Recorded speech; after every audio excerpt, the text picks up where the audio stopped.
dalam Quran itu selalu didulukan alladzina amanu wa amilus sholihat. Iman yang benar dulu, baru amal-amal soleh. Ya, imannya dulu dilurusin, dibenerin. Ya. Terus sebenarnya saya katakan tadi bahwa keimanan yang benar itu adalah menerima seluruh prinsip-prinsip keimanan dalam Islam dan menolak seluruh prinsip keimanan dari luar Islam. Itu penting, Pak.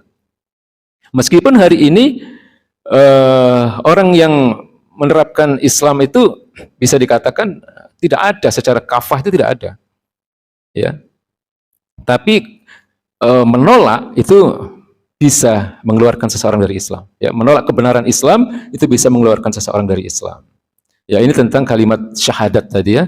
La ilaha illallah Muhammad Rasulullah. Konsekuensinya besar, Pak. Bukan sekedar klaim, bukan sekedar ucapan saja kalimat ini.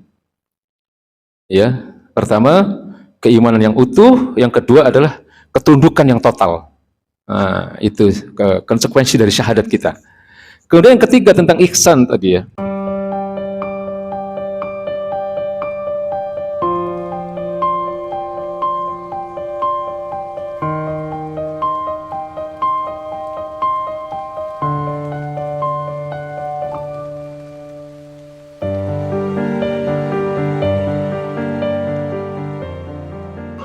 Bagaimana mendalili rukun iman ini? Ya, apa buktinya Allah itu ada? Ya, mungkin kesimpulannya begini, Pak. Dari 6 rukun iman ini, yang 3 ini bisa kita dalili secara akliyah, secara rasional. Ya, adanya Allah, kemudian bahwa Al-Quran itu adalah firman-firman Allah, kemudian bahwa Nabi Muhammad itu adalah Rasulullah. Ini dalilnya dalil akli, Pak. Dalil yang melalui proses berpikir. Ya, dalil yang melalui proses rasionalitas. Apa buktinya Allah itu ada? Banyak sekali. Ya, adanya diri kita ini merupakan bukti bahwa Allah itu ada. Adanya seluruh alam semesta ini bukti bahwa Allah itu ada. Adanya kehidupan, ya, nyawa, ya, jiwa yang ada dalam diri setiap makhluk hidup. Ya, itu bukti adanya Allah. Karena secara logika tidak mungkin ada sesuatu tanpa ada yang menciptakan. Betul ya? Apapun yang ada, ya, yang kita lihat di seluruh dunia ini pasti ada yang menciptakan, Pak. Ya, nah maka dalam Al-Quran banyak sekali perintah Allah untuk merenungkan ya ciptaan-ciptaan Allah Subhanahu Wa Taala tentang alam semesta, tentang diciptakannya onta, tentang ditinggikannya langit, tentang ditegakkannya gunung, ya dan seterusnya. Ini kan banyak sekali ayat yang sudah beberapa kali kita sampaikan. Ini satu, Pak. Secara akliyah, ya. Allah itu ada, secara logika, ya, pembuktian bahwa Allah itu ada, itu melalui proses seperti itu, ya, proses berpikirnya seperti itu. Kemudian yang kedua, apa buktinya Al-Quran itu firman-firman Allah Subhanahu Wa Taala, ya. Jadi kalau kita bicara tentang kemungkinan, Al-Quran itu hanya ada 3 kemungkinan. Siapa yang membuat? 1, dia dibuat oleh orang Arab, betul ya. Tidak mungkin Al-Quran itu tidak dibuat oleh orang yang tidak bisa berbahasa Arab, karena Quran berbahasa Arab. Betul ya? Yang kedua, ya, Quran kemungkinan bisa juga dibuat oleh Nabi Muhammad SAW. Yang ketiga, Quran memang dari Allah Subhanahu Wa Taala. Nah, 2 kemungkinan pertama ini dengan sangat mudah digugurkan kemungkinannya, Pak. Kenapa? Allah sendiri dalam banyak firman-Nya menantang orang-orang Arab untuk membuat surat, ya, 1 surat saja yang semisal dengan yang ada dalam Al-Quran, dan tidak ada yang mampu. Dan Nabi Muhammad sendiri bagian dari orang Arab. Tidak ada yang bisa. Bahkan ketika ada orang yang mencoba-coba bikin, malah lucu-lucu jadinya, diketawain oleh orang Arab. Ya, jadi bahasa dalam Al-Quran itu bahasa yang luar biasa, yang tidak pernah ada sebelumnya. Bukan bahasa sehari-hari, bukan bahasa manusia, meskipun dia berbahasa Arab. Ya, jadi kemungkinan pertama bahwa Quran itu dibuat oleh orang Arab, itu adalah sesuatu yang mustahil. Gugur kemungkinan ini. Yang kedua, dibuat oleh Nabi Muhammad SAW. Ya, ini tuduhan orang-orang sampai hari ini kan masih ada nih orang yang menuduh begitu, Pak. Tidak mungkin. Karena apa? Nabi Muhammad memang dikodok oleh Allah Subhanahu Wa Taala, ya, ditakdirkan beliau tidak mampu baca tulis. Ya, Nabi Muhammad itu tidak mampu baca tulis, Pak. Tapi jangan dikira bodoh. Nabi Muhammad itu orang yang kecerdasannya luar biasa. Dan pada saat itu kebutuhan baca tulis itu belum terlalu dibutuhkan. Iya kan? Orang itu hafalannya luar biasa. Sahabat itu ingatannya luar biasa, Pak. Nabi itu mendengar ayat 1 kali langsung hafal. Ya, para sahabat itu penghafal Qur'annya itu banyak sekali ya di antara mereka. Ya, sehingga kemudian ketika Al-Qur'an itu dibukukan, kan dicari sahabat-sahabat yang hafal Quran ayat ini ayat itu ya. Jadi hafalan mereka itu luar biasa. Jadi kebutuhan akan baca tulis pada saat itu memang tidak terlalu dibutuhkan. Jadi kemungkinan bahwa Quran itu turun dari Nabi Muhammad ya atau dibuat oleh Nabi Muhammad SAW itu gugur juga. Karena Nabi tidak bisa menulis, Nabi tidak bisa baca. Sehingga kemungkinannya ya hanya satu, yang ketiga, yaitu Quran memang betul dari Allah Subhanahu wa taala. Nah, ini proses berpikir, Pak.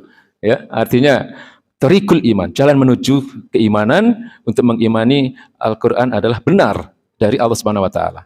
Lalu yang ketiga, mengimani kenabian Nabi Muhammad SAW itu juga melalui proses akliyah, ya, proses rasionalitas, proses berpikir. Ya, kenapa? Ya, karena tidak ada orang yang membawa firman-firman Allah kecuali dia adalah seorang nabi. Betul ya? Kalau ada orang membawa ayat-ayat Allah, firman-firman Allah, pasti dia seorang nabi. Nah, ya kan? Kan tadi sudah kita buktikan bahwa Al-Qur'an itu adalah firman-firman Allah. Begitu ya? Nah, jadi kesimpulannya apa? Tiga hal ini dalilnya adalah dalil akli. Ya, mengimani Allah, keberadaan Allah, mengimani Al-Qur'an sebagai firman-firman Allah, kemudian mengimani baginda Nabi sebagai utusan Allah, itu adalah dalilnya dalil akli.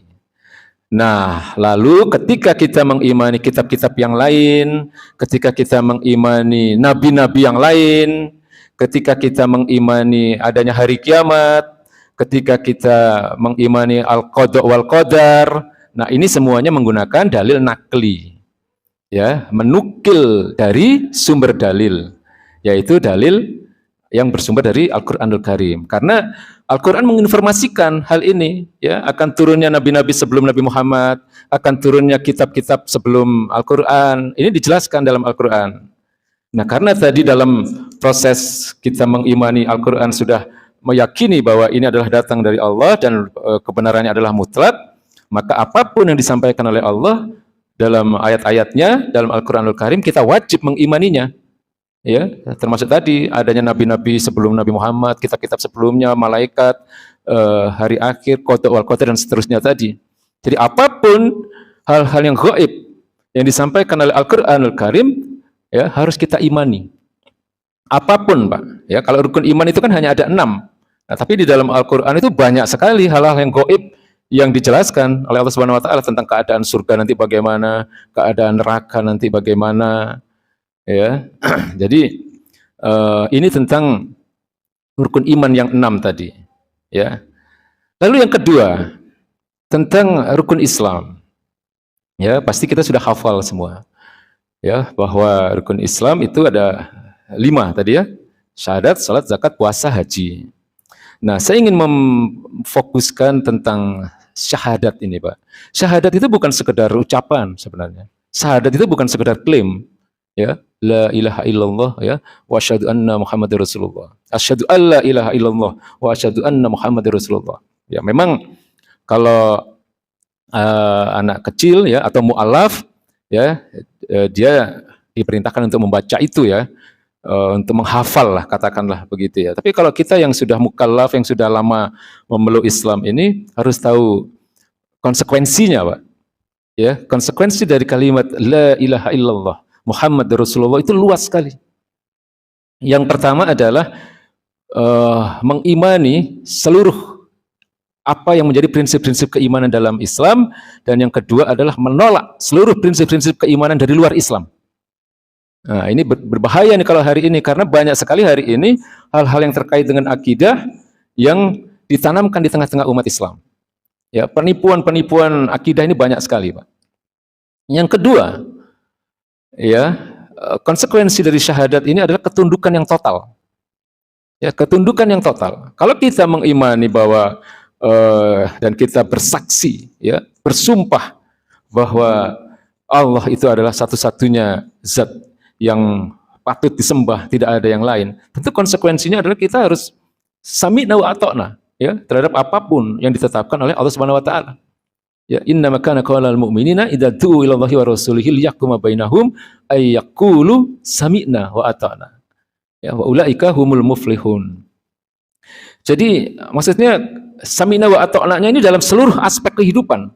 Ya, bukan hanya dalam ibadah, bukan hanya dalam sholat, ya, bukan hanya dalam puasa, zakat, haji, tapi dalam hal-hal yang terkait dengan muamalah kita upayakan, ya, bahwa kita juga tetap harus sami'na wa ata'na, ya, taat dan patuh kepada Allah Subhanahu wa taala.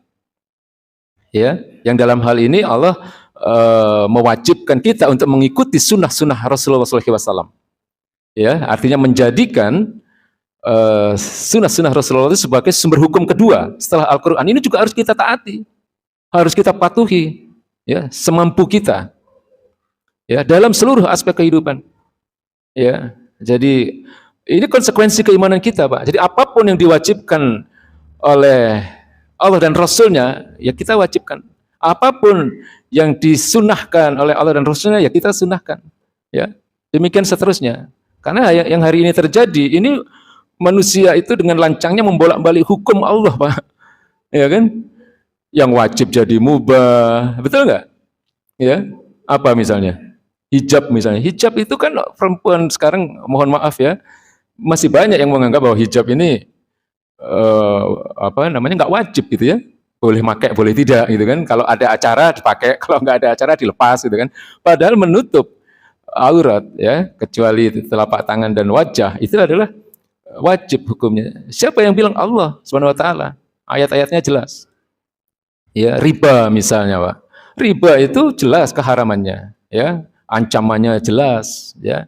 Tapi hari ini di mana-mana orang melaksanakan ekonomi riba.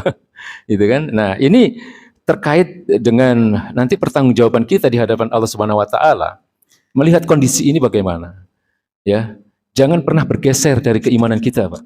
Meskipun yang terjadi itu adalah di luar dari apa yang telah ditetapkan oleh Allah Subhanahu wa taala. Jangan pernah ridho. Hati ini nggak boleh ridho, Pak. Ridho kepada kekufuran itu kufur. Bisa keluar dari Islam loh. Orang kalau ridho terhadap hukum selain hukum Allah, bisa keluar dia dari Islam, Pak. Ya, jadi keluar dari Islam tanpa sadar itu banyak. Ya, karena Islam itu kan ketika seseorang keluar dari Islam itu bisa karena ucapan, bisa karena perilaku, ya, bisa karena perbuatan. Ya, bisa karena keyakinan. Ya, jadi ridha itu murtad ya. Bisa qauliyah, ucapan, bisa fi'liyah, bisa karena perbuatan, dan bisa bil i'tiqadiyah karena adanya keyakinan yang salah, ya, yang bertentangan dengan akidah Islam. Apalagi kemudian menentang. Nah, jadi makanya sering saya katakan, sering memohon hidayah kepada Allah. Sering saya katakan kita beristighfar kepada Allah Subhanahu wa taala. Ya, karena hidup kita sementara, Pak. Kita ini rata-rata paling hidup kita berapa sih? Ya, 10-20 tahun lagi juga insya Allah kalau masih diberi umur panjang gitu kan. Sementara yang kita bawa ke hadapan Allah itu yang pertama ya iman yang benar. Iman yang benar dulu, Pak. Makanya dalam Quran itu selalu didulukan alladzina amanu wa amilus sholihat. Iman yang benar dulu baru amal-amal soleh. Ya, imannya dulu dilurusin, dibenerin, ya. Terus sebenarnya saya katakan tadi bahwa keimanan yang benar itu adalah menerima seluruh prinsip-prinsip keimanan dalam Islam dan menolak seluruh prinsip keimanan dari luar Islam. Itu penting, Pak. Meskipun hari ini orang yang menerapkan Islam itu bisa dikatakan tidak ada secara kafah, itu tidak ada. Ya. Tapi menolak itu bisa mengeluarkan seseorang dari Islam. Ya, menolak kebenaran Islam itu bisa mengeluarkan seseorang dari Islam. Ya, ini tentang kalimat syahadat tadi ya. La ilaha illallah Muhammad Rasulullah. Konsekuensinya besar, Pak. Bukan sekedar klaim, bukan sekedar ucapan saja kalimat ini. Ya, pertama keimanan yang utuh, yang kedua adalah ketundukan yang total. Nah, itu konsekuensi dari syahadat kita. Kemudian yang ketiga tentang ihsan tadi ya. Al-ihsan itu artinya yang terbaik ya, kebaikan yang sangat baik gitu ya. Artinya secara bahasa begitu. Tapi di sini kan dikatakan al-ihsan an ta'budallaha ka'annaka al-ihsan an ta'budallaha ka'annaka tarahu fa in lam takun tarahu fa innahu yaraka. Ya, engkau menyembah Allah, engkau beribadah kepada Allah ya, seolah-olah engkau melihatnya. Ya, tapi kalau engkau tidak mampu, ya yakinlah bahwa sesungguhnya Dia melihatmu. Ini yang saya katakan tadi, idrak silah billah. Adanya kesadaran akan hubungan kita dengan Allah Subhanahu wa taala. Ya, ibadah di sini maksudnya bukan hanya ibadah salat ya, Pak. Bukan ibadah mahdoh ya. Tapi ibadah ghairu mahdoh itu kan banyak. Ya, ibadah-ibadah yang terkait dengan hablum minan nas. Nah, ini juga harus disadari bahwa semua itu dalam penglihatan Allah. Semua dalam pengawasan malaikat-malaikat Allah Subhanahu wa taala. Sehingga apapun yang kita lakukan itu seharusnya kita ini punya filter gitu ya. Ya, oh ini halal, ini haram. Oh ini Allah ridho, ini tidak. Itu harus begitu, Pak. Ya, ini juga pengingat bagi diri saya ya, karena kadang-kadang dalam kondisi sistem kehidupan yang seperti sekarang ini godaannya banyak banget ya. Di jalan, di TV, di sosial media. Kadang-kadang kita lupa gitu. Kalau untuk urusan-urusan ibadah yang sifatnya sudah ditetapkan waktunya, mungkin insya Allah bapak-bapak di sini yang sering hadir ikut kajian ya, insya Allah rajin lah ya begitu. Tapi biasanya apa namanya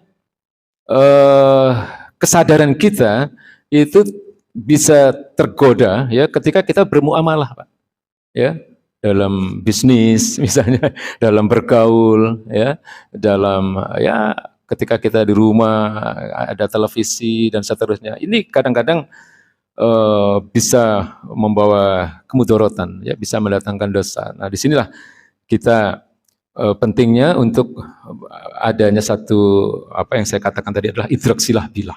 Ya, kesadaran akan hubungan kita dengan Allah Subhanahu wa taala dalam seluruh aktivitas kehidupan kita.